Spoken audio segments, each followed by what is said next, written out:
হে তরুণ, আমার নবী তোমাকে ডাক দিচ্ছে বারবার, তুমি অন্ধকারে আছো। আমি বলে দিচ্ছি তোমাকে, ডিপ্রেশন বাদে, অ্যাংজাইটি বাদে তোমার জীবনে আর কোনো কিছু হবে না। শান্তি তুমি পাবে না। পৃথিবী শান্তি পায় নাই, আমেরিকা পায় নাই, ইংল্যান্ড পায় নাই, অস্ট্রেলিয়া পায় নাই, কানাডা পায় নাই, সব কিছু আছে, শান্তি নাই। সাকিনা আল্লাহর পক্ষ থেকে আসে, ওয়াল্লাযী আনজালাস সাকিনাতা ফি কুলুবিল মুমিনিন।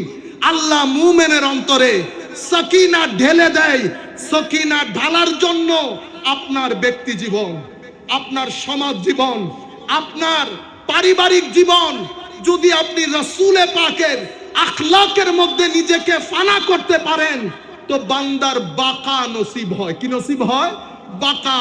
পৃথিবী যখন আমাদেরকে নিয়ে প্ল্যান করেছে, পৃথিবী যার পর নাই চেষ্টা করেছে যেন পৃথিবীর মানচিত্র থেকে তাসাউফকে, তরিকতকে, সুফিজমকে চিরতরে মুছে দেওয়া যায়।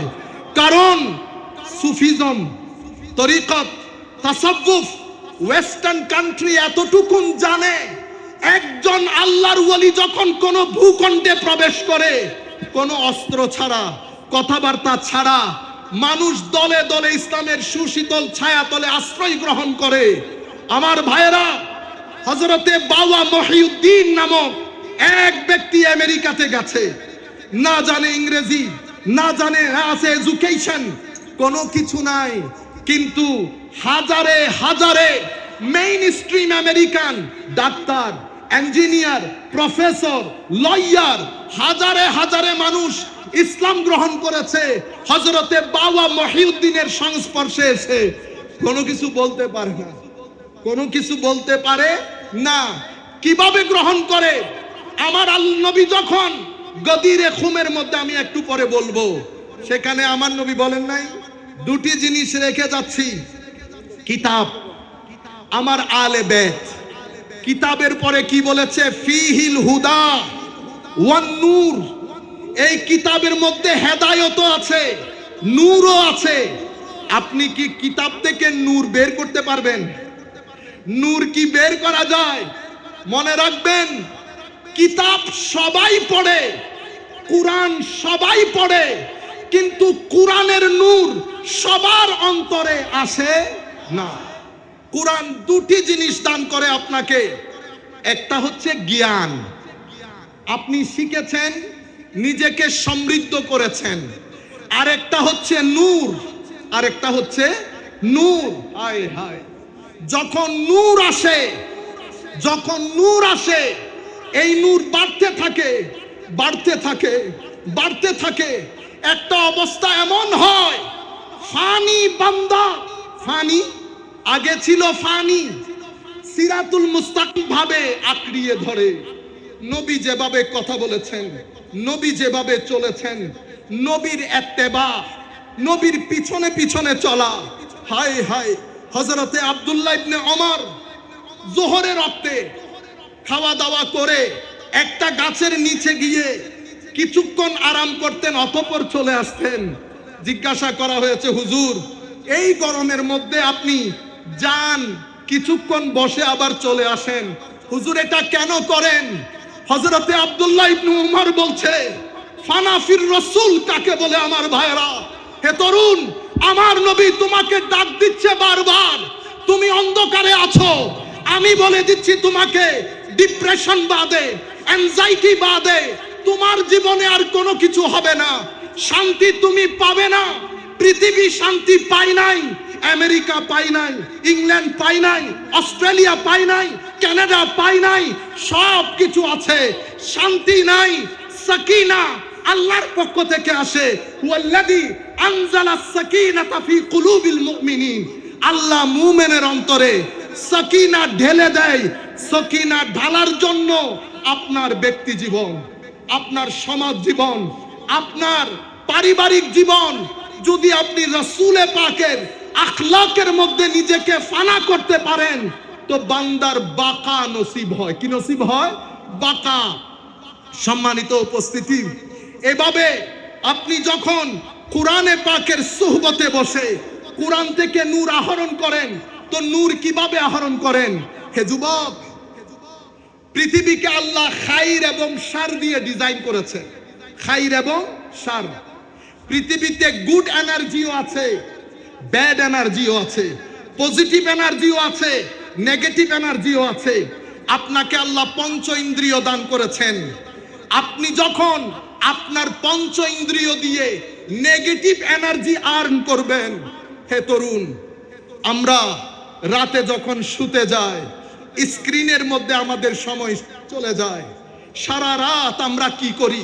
চোখ বন্ধ করে আমরা একবার চিন্তা করে দেখি, সারা রাত আমরা কি করি? আমরা ইয়েজিদিয়তের মধ্যে ডুবে থাকি।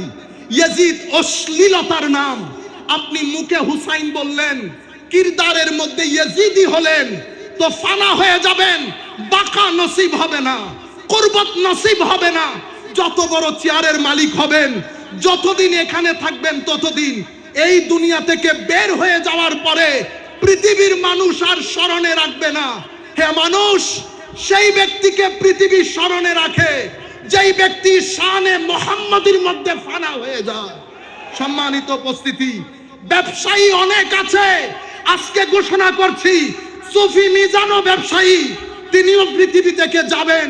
পৃথিবী দেখবেন বাঁকা কাকে বলে, জান্নাত কিভাবে উদিত হবে আপনারা তার মৃত্যুর পরে দেখবেন। যারাই আমার নবীর শানে, সাহাবার শানে, আলে রাসূলের শানে, ওলি বুজুর্গদের নিসবত নিয়ে পৃথিবী থেকে যান, তাদের কোনো মরণ নাই। সম্মানিত উপস্থিতি, আপনি যখন গুড এনার্জি আর্ন করেন, চোখ দিয়ে ভালো জিনিস দেখেছেন, মুখ দিয়ে ভালো বলেছেন, বেটা আপনারা যখন বন্ধু বান্ধব নিয়ে একসাথে বসেন, কি করেন আপনারা চিন্তা করে দেখেন। রাষ্ট্র কখনো ভালো হবে না আমি ভালো না হলে। বলেন তো দেখি, সকাল থেকে বিকাল পর্যন্ত আমরা কয়জন মানুষকে ঠকাই? আপনি কিরদারের ক্ষেত্রে ইয়েজিদি হবেন, আপনি কি করে আশা করবেন রাষ্ট্র হুসাইনি হবে? ব্যক্তি থেকে পরিবার, পরিবার থেকে সমাজ। ব্যক্তির মধ্যে হুসাইনিয়ত থাকলে পরিবারের মধ্যে হুসাইনিয়ত থাকবে, সমাজের মধ্যে হুসাইনিয়ত থাকলে রাষ্ট্রের মধ্যে হুসাইনিয়ত থাকবে। সুতরাং হুসাইনিয়ত একটা জীবন আদর্শ, সেটা লালন করতে হয়। সেটা শুধুমাত্র পরকালের জন্য না। আপনি পৃথিবীতে যদি একটা সুন্দর জীবন যাপন করতে চান, এই রাস্তা বাদে আপনার কাছে দ্বিতীয় কোনো অপশন নাই। এটা চয়েস না, এটা আপনার কোয়েশ্চেন অফ সার্ভাইভাল, এটা আপনার জরুরিয়ত। এমন না করলে করলাম, না করলে নাই।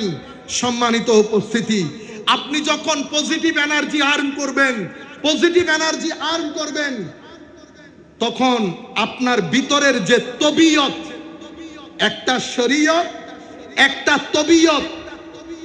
শরীয়ত কি? শরীয়ত হচ্ছে ডুস এন্ড ডোন্টস। এটা করবেন, এটা করবেন না। শরিয়া যখন ইউরোপ কান্ট্রিতে শুনে, আমি একটা প্রোগ্রামে ছিলাম, আমি যখন দ্য ভেরি ওয়ার্ড শরিয়া বলেছি, আমার প্রধান অতিথি যিনি, উনি ভয় পেয়ে গেছেন। ইন্না লিল্লাহ। প্রপাগান্ডা হয়েছে, প্রপাগান্ডা। আমাদের কারণে, আমাদের বক্তব্যের কারণে প্রপাগান্ডা কি হয়েছে? উগ্রতা। শরিয়া মানি হাত কেটে দেওয়া, শরিয়া মানি পাথর নিক্ষেপ করা। আমি যখন বলেছি the main higher objective of sharia, it is called jalbul masalih wa dar'ul mafasid, মানুষকে ক্ষতির হাত থেকে বাঁচানো এবং মানুষকে, মানুষের উপকার বিধান করা, এটা শরীয়তের হায়ার অবজেক্টিভ। এই কারণে শরীয়ত 5টা অবজেক্টিভ সেট করেছে। শরীয়তের মেইন অবজেক্টিভ হচ্ছে মানুষের দ্বীন, মানে ফ্রিডম অফ রিলিজিয়ন, আপনার ধর্মের স্বাধীনতা বিধান করা, এস্টাবলিশ করা। লা ইকরাহা ফিদ্দীন বলে, ধর্মের মধ্যে কোনো বাধ্যবাধকতা নাই বলে ইসলাম, আপনার শরীয়ত এই ধর্মের স্বাধীনতাটাকে মেইন মকসদ হিসেবে ঘোষণা করেছেন। শরীয়তের দ্বিতীয় মকসদ হচ্ছে আপনার জীবন রক্ষা করা। আপনার জীবন রক্ষা করার জন্য শরীয়ত আইন দিয়েছেন। কেউ যদি আপনাকে হত্যা করে, তাকে হত্যা করাটা অবশ্যম্ভাবী ঘোষণা করেছে, just to protect your life. তৃতীয় শরীয়তের হায়ার অবজেক্টিভ আপনার মাল রক্ষা করা, যেন আপনার মাল কেউ অন্যায়ভাবে বক্ষণ করতে না পারে। সে কারণে অন্যায়ভাবে মাল বক্ষণ করলে শরীয়ত একটা কঠোর শাস্তির বিধান করেছে। শরীয়তের আরেকটা মেইন অবজেক্টিভ হচ্ছে আপনার সম্মান রক্ষা করা। শরীয়তের আরেকটা মেইন অবজেক্টিভ হচ্ছে আপনার বংশকে পবিত্র রাখা। সেই কারণে শরীয়ত একটা বিয়ের ব্যবস্থা করেছেন যাতে আপনার নসল পবিত্র থাকে। এই পাঁচটা হায়ার অবজেক্টিভ নিয়ে যেই শরীয়ত নিজের যাত্রা শুরু করেছে 1400 শতাব্দী পরে এসে আমাদের কর্মকাণ্ডের কারণে,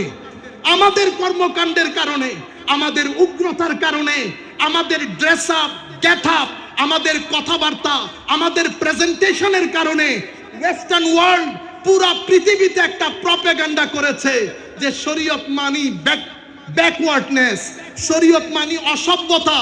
সেই কারণে আপনারাও বলেন, আমরাও বলি, আমাদের মুসলিম দুনিয়ার বুলি হয়ে গেছে মধ্যযুগীয় বর্বরতা। আপনারা জেনেও বলেন, না জেনেও বলেন, মধ্যযুগীয় বর্বরতা। মধ্যযুগীয় বর্বরতা বলতে ওনারা ওই আমার নবীর মুসলমানদের 1200 বছরের ইতিহাসকে বলতে চায়। ইন্না লিল্লাহি ওয়া ইন্না ইলাইহি রাজিউন। সেই মধ্যযুগীয় বর্বরতা যখন আমার নবী শুরু করেছেন, মদিনা শরীফ, মক্কা শরীফে 23 বছর, মদিনা শরীফে, মক্কা শরীফে 13 বছর, মদিনা শরীফে 10 বছর, টোটাল 23 বছর। আমার নবী মদিনাতে ঢুকেছেন, মদিনার টোটাল বাউন্ডারি ছিল 15,000 স্কয়ার ফিট। হযরত শেখ ডক্টর হামিদুল্লাহ ওনার কিতাবের মধ্যে এই সংখ্যাটা উল্লেখ করেছেন। আর আমার নবী যেদিন দুনিয়া ছেড়ে চলে যাচ্ছেন, যাকে আপনারা মধ্যযুগীয় বর্বরতা বলেন, আমার নবী দুনিয়া ছেড়ে চলে যাচ্ছেন, ইসলাম ফ্রান্সের মধ্যে ঢুকে গেছে। মদিনা শরীফের আয়তন হয়েছে কত? 15 লক্ষ স্কয়ার ফিট। 15,000 স্কয়ার ফিটের মদিনা 15 লাখ, মতান্তরে 12 লাখ স্কয়ার ফিটের মদিনা হয়েছে। আমার নবীর 87টা ছোট বড় যুদ্ধের মধ্যে মানুষ মারা গেছে মাত্র 4 থেকে 500 জন। এই হচ্ছে মধ্যযুগীয় বর্বরতা। আমার নবীর এই শরীয়ত কেন দিয়েছে, এটা গুরুত্বপূর্ণ। এটা তো আমি আপনাদের দৃষ্টি আকর্ষণ করব। শরীয়ত দিয়েছে তবিয়ত পরিবর্তনের জন্য। তবিয়ত হচ্ছে আপনার স্টেট অফ মাইন্ড। আপনি মিথ্যা বলেন, মিথ্যা সত্যে পরিণত হবে। আপনি অভদ্রতা ভদ্রতায় পরিণত হবে। আপনি অহংকারী, অহংকার নিরহংকারে, সাবমিসিভনেসে, জেন্টলনেসে, হাম্বলনেসে পরিণত হবে। এই যে নেগেটিভ থেকে পজিটিভ আপনার পার্সোনালিটি, ব্যক্তিত্বের যে ট্রান্সফরমেশন, সেটা শরীয়তের মাধ্যমে হয়। নামাজ পড়ব, গালি দিব, শরীয়ত পালন করেছি, তবিয়ত পরিবর্তন হয় নাই, শরীয়ত মিলিংনেস হয়ে যাচ্ছে। নামাজ পড়ি, মাদ্রাসার মধ্যে ছোট ছোট ছেলেদের সাথে অভদ্র আচরণ করি, শরীয়ত পালন করেছেন, শরীয়ত তবিয়ত পরিবর্তন করে নাই। সম্মানিত উপস্থিতি, হায় হায়, এই শিক্ষা কে দেয়? এই শিক্ষা কোন মুফতি সাহেব দেবেন না। কারণ মুফতি সাহেবের কাজ হচ্ছে কোনটা জায়েজ, কোনটা না জায়েজ, কোনটা করবেন, কোনটা করতে পারবেন না, এতটুকুন আপনার পর্যন্ত পৌঁছিয়ে দেওয়া। আর যারা তরিকতের লোক, যারা আল্লাহর ওয়ালি, যাদের সিনার ভিতরে আমার নবী যে বলে গেছেন কোরআনের ভিতরে হেদায়েতও আছে, নূরও আছে, এই নূর পান করা যায় না, কোরআন থেকে বের করা যায় না। এই নূর আপনার সিনার ভিতরে আসবে তখন যখন শরীয়ত আপনার তবিয়ত পরিবর্তন করে দেবে, যখন কুরবতে রাসূল আপনার সাথে আল্লাহর কুরবত দান করবে। বান্দা যখন ফানা থেকে আস্তে আস্তে আস্তে বাকার দিকে যাবে, তখন বান্দার সিনার ভিতরে নূর আসে, নূর আসে, নূর আসে। এক সময় বান্দা নূরানি হয়ে যায়। এই নূরানি বান্দার সংস্পর্শে যখন আপনি আসবেন, কথা বলতে হয় না, অটোমেটিক্যালি তবিয়ত পরিবর্তন হয়ে যায়। সুতরাং আমরা যারা শরীয়ত পালন করি, রোজা রাখি, হজ করি, যাকাত দেই, আমরা নিজেকে মনিটর করি। শুধু ডায়াবেটিসের ওষুধ খেলে হবে না, নিজের সুগারটা চেক করে দেখতে হবে। সুতরাং শরীয়ত পালন করছি, তবিয়ত পরিবর্তন হচ্ছে না, কথাই কথাই গালি দেই, তুই তুকারি করি, অপরিষ্কার। বুঝতে পেরেছেন? তাহলে আপনি মানুষের জন্য মঙ্গলজনক হলেন না, আপনি হুসাইনি আদর্শ ধারণ করতে পারেন নাই। যেই ব্যক্তি হুসাইনি আদর্শ ধারণ করে সেই ব্যক্তির সিনার ভিতরে মদিনা শরীফ হয়ে যায়।